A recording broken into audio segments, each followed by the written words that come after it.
చేసినటువంటి దౌలతాబాద్ మండల డిప్యూటీ తహసీల్దార్ వెంకటసారి సార్ గారికి, అదేవిధంగా ఏదైతే ఎంఆర్ఓ సంబంధించిన యంత్రాంగానికి ప్రత్యేక కృతజ్ఞతలు. ఎందుకంటే మహనీయులకు సంబంధించిన జయంతిలు కానీ వర్ధంతులు కానీ చేయడం ద్వారానే భవిష్యత్తు తరాలు వాళ్ళు చేసిన సేవ కావచ్చు, వారి సమాజానికి ఇచ్చిన గొప్ప సేవ అనేది బయటి ప్రపంచానికి పరిచయం అవుతుంది. అందులో ముఖ్యంగా తెలంగాణ అంటేనే ప్రొఫెసర్ జయశంకర్ సార్ ఒక పేరు అనేది ప్రపంచానికి తెలుసు. ఏదైనా ఒక ఉద్యమాన్ని, ఏదైనా ఒక ఉద్యమం కావచ్చు, ఏదైనా ఒక విప్లవం కానీ ప్రజల్లో పూర్తిగా వారి యొక్క హృదయంలో నాటుకుపోవాలంటే ముందుగా చేయాల్సిన ప్రథమ క్రియ ఏంటంటే భావజాల వ్యాప్తి. ఆ భావజాల వ్యాప్తిని ఈరోజు తెలంగాణ వ్యాప్తం చేసిన గొప్ప వ్యక్తి ప్రొఫెసర్ జయశంకర్ సార్. ఎక్కడో 1934 ఆగస్టు 8 వరంగల్లో పుట్టినటువంటి ఈ జయశంకర్ సార్ మలిదశ ఏదో తొలి దశ తెలంగాణ ఉద్యమం 1969లో ఆ రోజే చనిపోయే వ్యక్తి.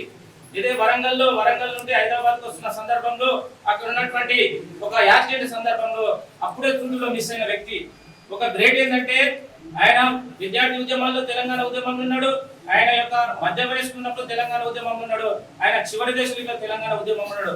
తన శ్వాస మొత్తం ఏదైతే తన ఊపిరి మొత్తం తెలంగాణ కోసం అర్పించిన వ్యక్తుల్లో మొదటి వ్యక్తి ప్రొఫెసర్ జయశంకర్ సార్. మనం ఇట్లా ఆలోచన చేయలేదు. ఈ రోజు ప్రొఫెసర్ జయశంకర్ సార్ అనే వ్యక్తి ఈ రోజు తెలంగాణకు ఐకాన్.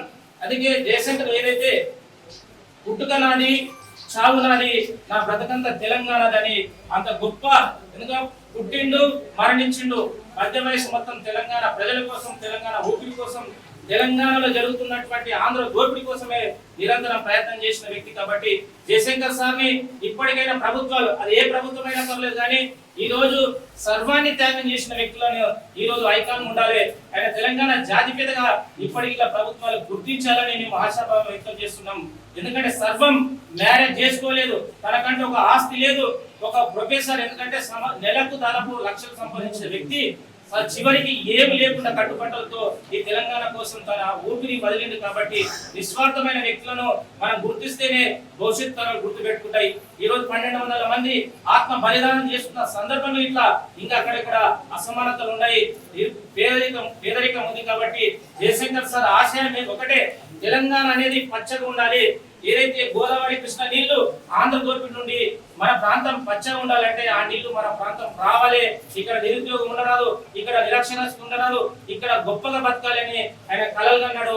ఇప్పటికీ అవి ఇంకా అసంపూర్తిగా ఉన్నాయి. కాబట్టి మనమందరము ఆయన స్ఫూర్తిగా తీసుకొని భవిష్యత్తులో ఈ అసమానతలు లేకుండా ఈ సమాజాన్ని నిర్మించే విధంగా మనమందరము ఒక ఉడతభక్తిగా సాయం చేయాలని ఈ కార్యక్రమాన్ని ఏర్పాటు చేసిన అధికారులకు మరొకసారి కృతజ్ఞతలు తెలియజేసుకుంటూ జోహార్ ప్రొఫెసర్ జయశంకర్ సార్, జోహార్ జోహార్, జోహార్ ప్రొఫెసర్ జయశంకర్ సార్, జోహార్ జోహార్.